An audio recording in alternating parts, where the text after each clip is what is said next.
ল'ৰাই বোলে নাফু খেতি কৰে।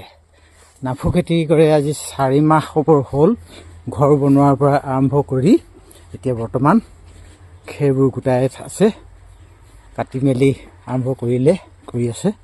এতিয়া তাকে অলপ থওঁচোন বোলো। এইফালে এয়া ইহঁতে খেৰ কঢ়িয়াই আছে, বনাব যাব লাগিব। খেৰ আনি কঢ়িয়াই মেলি হৈ আছে।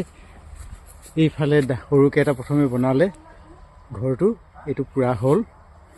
আকৌ বোলে পিছৰ কাৰণে আৰু এটা লাগে বোলে, জমা কৰিব লাগে। এইটো এটা সৰু সুৰা ৰভাতল, দহা ৰভাতল, এইটো পূৰা কৰি আছে।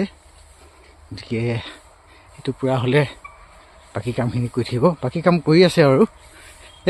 ৰবীন, এইবাৰ কাক গাজে পাতে লগাবে তুই? আগতেতো পয়সা দাম बढ़ाले भागले, काम भी पूरा नहीं करले। आंगड़ो बांगड़ो करके गेले, घोटा के पूरा कुने घोटा भी सीधा नहीं लगाले। का आदमी লাগে এই সব তো গোটেইকেইটা পলাই দিলি ন তেতিয়া। তাৰপিছতে নাই বেলেগক বিচাৰিব লাগিব। নাই, সিহঁতে চব ভাগিলে, চব কোৰ এখন থৈ গ'ল, দা এখন থৈ গ'ল। এইটো এয়া খেৰ ঘৰটো পূৰা হ'ব হৈছে। দূৰটোৰ পৰা আনি জমা কৰি আছে। সেইটো বোলে টুকুৰা কৰিবলৈ থ'ব বোলে। টুকুৰা কাটি মেলি বৰ্তমান সিফালে ব্যস্ত, মানে বনাই আছে, ভৰ্তি কৰি মেলি কামবোৰ কৰি আছে। এতিয়া এইকেইদিন নাই কৰা, এই দুদিনমান আগতে কৰিলে সিহঁতে ৰাতি দিনে লাগিলে, ৰাতি 6টা-7টামান বজালৈকে কৰিলে।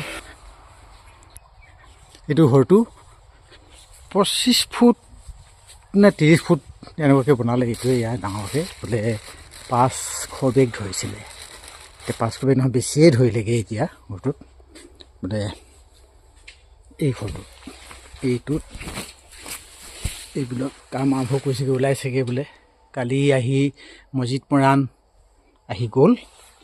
তাৰ লগতে সততে যোগাযোগ কৰি মেলি এইবিলাক জানিবলৈ চেষ্টা কৰি আছিলে। এইবিলাক লাগি আছে ইয়াত বৰ্তমান 1000 বেগ ধৰিলে নে কি বোলে।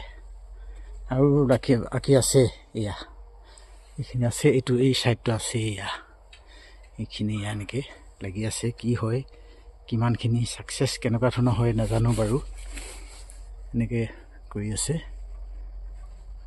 আমিও বোলো কৈছোঁ, বৰ বৰগাল মাৰিছোঁ, অলপ সৰুকৈ আৰম্ভ কৰিছোঁ। নাই, ল'ৰাই নাই মানে ক'ৰ পৰা কেনেকৈ যোগাযোগ কৰি, অনলাইন কেনেকৈ যোগাযোগ কৰি সেইবোৰ কৰি আছে, মানে ডাঙৰকৈ ধৰি আছে আৰম্ভণিতে বোলে।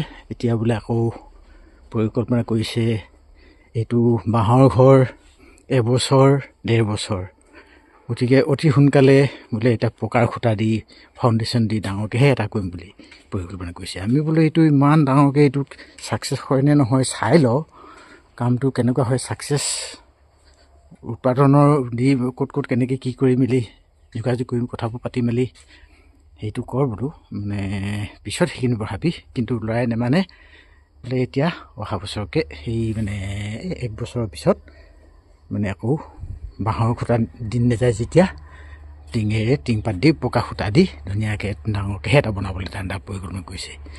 গতিকে এতিয়া কি হয় নাজানো, এতিয়া তাকে কৰি আছে। এয়া এনেদৰে আৰু কৰি আছে, আৰু কি ছাকচেছ হয় নাজানো বাৰু, কৰি আছে এনেদৰে। তাকে বোলো, ল'ৰাই আকৌ ভিডিঅ' নিজেও নিদিয়ে, ৰিলচ বনাইও নিদিয়ে। মই দিলেও মুখত কথা ক'বলৈও হেৰি নকৰে। কালি মছজিদ হেৰি মৰাণ আহোঁতে ক'লে, মই নুঠোঁ বোলে। সি তেনেকুৱাই, নুঠে, সি ভিডিঅ'ত নুঠে, কথাও নকয়, ভিডিঅ'ও নবনায়।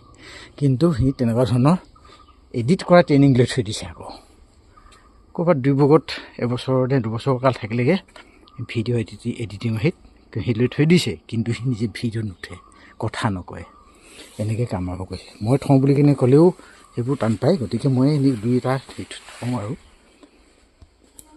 বনাই মেলি। তাৰপাছত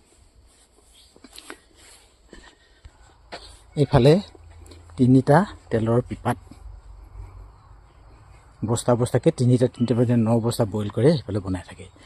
এইফালে হেৰি ধুব লাগে, হেনো ধুই কিনে আকৌ তাত গাপাব লাগে। গাপোৱাৰ পিছতহে পলিথিনত পকেটত ভৰাব লাগে। গতিকে এই এনেকুৱা ধৰণৰ একেবাৰে ডাঙৰ এটা টেংকি কেৰাহী বনাবলৈ দুনমাহ যোগাযোগ কৰিছিলে। এই মহটোতকৈ শিংটো চোৱা বুলি যে কথা আছে তেনেকুৱা হ'ল। মানে এটা কেৰাহীৰ দাম, এনেকুৱা ডাঙৰ ডাঙৰ ঘূৰণীয়া পিপাৰ দাম বনাবলৈ যাওঁতে বোলে 35,000 মান পৰিব বুলি কেনে ক'লে। গতিকে তাৰপিছত চিন্তা ভাৱনা কৰি কম খৰচত কেনেকৈ কৰিব পাৰি এই দামকেইটা আনি কৰিলে, দামকেইটা আনি কৰিবলৈ চেষ্টা কৰা হ'ল।